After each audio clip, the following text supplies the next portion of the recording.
کہ رسول اللہ صلی اللہ علیہ وسلم کا انداز یہ تھا کہ جب آپ رحمت والی آیات پڑھتے تھے تو وہاں ٹھہر کے اللہ کی بارگاہ میں رحمت کا سوال کرتے تھے، اور اسی طرح جب آپ عذاب والی آیت پڑھتے تھے تو وہاں رک کر اللہ کے عذاب سے پناہ طلب کیا کرتے تھے۔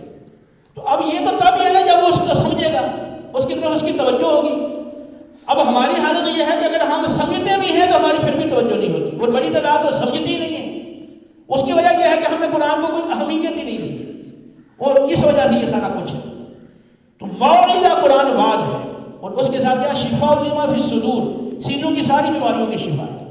جب اس پہ وہ ترغیب اور ترہیب کا اس کے پر اثر ہوگا تو اس کو اندر خوف پیدا ہوگا، اور اس کے اللہ کے انعامات کو پانے کا جو جذبہ پیدا ہوگا تو اس سے کیا ہوگا کہ جو اس کے دل کے افکار ہیں، خیالات ہیں، نظریات ہیں، اس میں چینج آ جائے گا۔